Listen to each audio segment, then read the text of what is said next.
like Mama. I'm scared.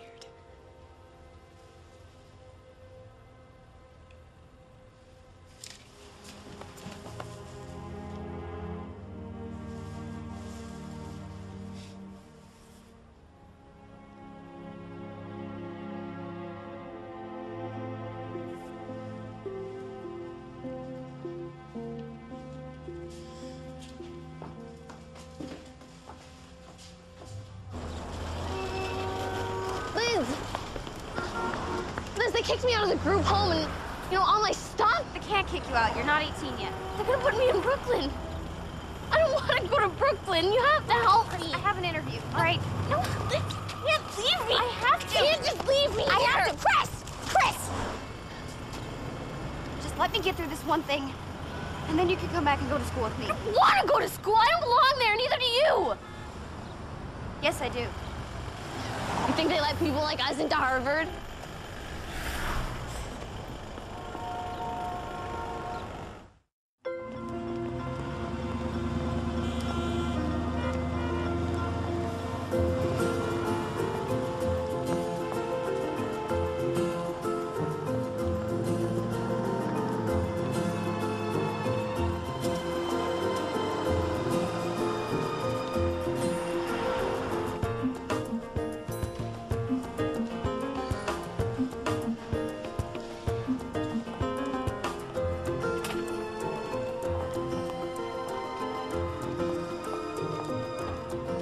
The world moves.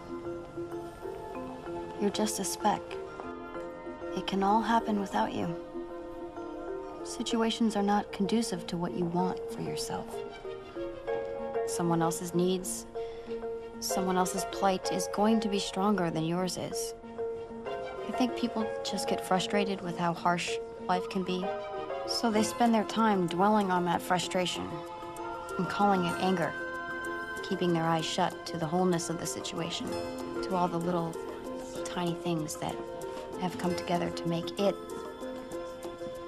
what it is. Because I was turned so inward by my mom and dad, I got a chance to see how all the little tiny things come together to make the final product.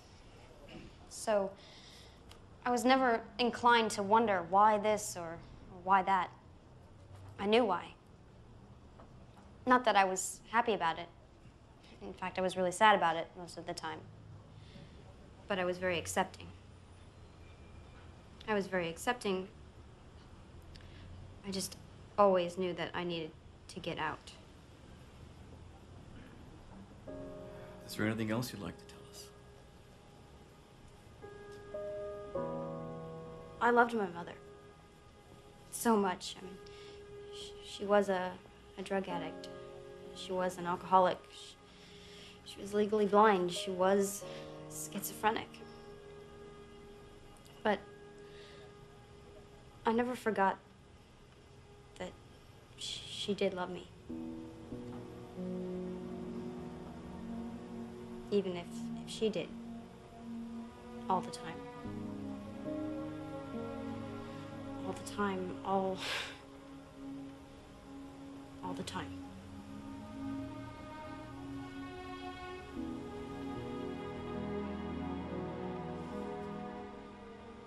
I hope you all know how much I really need this. How I can't go to college or anything without it.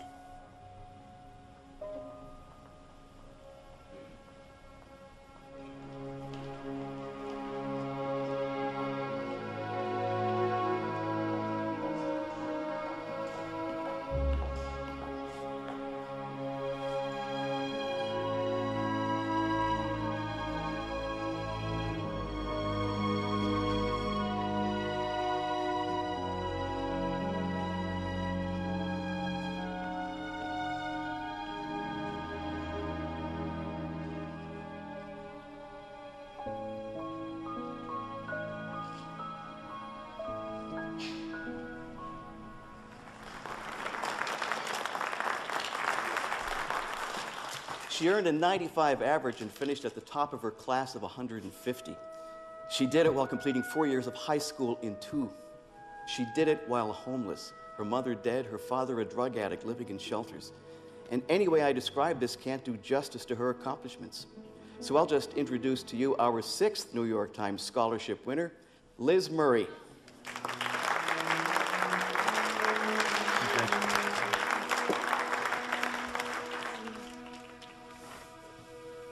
Everything's changed. My life will never be the same, and I don't know what else to say except for thank you. Thank you very much. Liz, how'd you do this? How could I not do it? My parents showed me what the alternative was. Didn't you ever feel sorry for yourself? Sorry? Sleeping in subways, eating out of dumpsters? That had always been my life.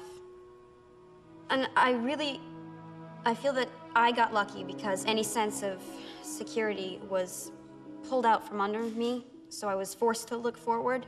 I had to. There was no going back. And I reached a point where I just thought, all right, I'm gonna work as hard as I possibly can and see what happens. And now I'm going to college, and the New York Times is going to pay. So you were lucky. But is there anything you'd change if you were able? Yeah. I'd give it back. All of it. If I could have my family back.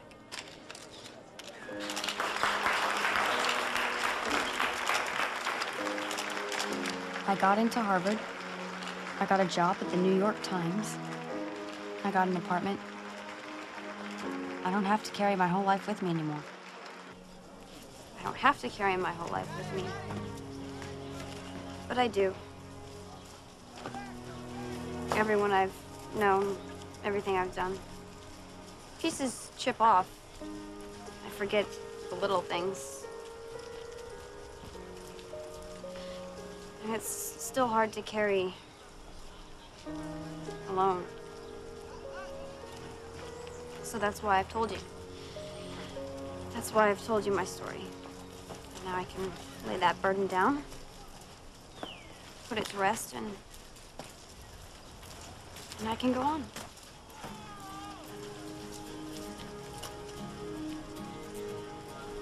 Hi, Mom. Don't close your eyes.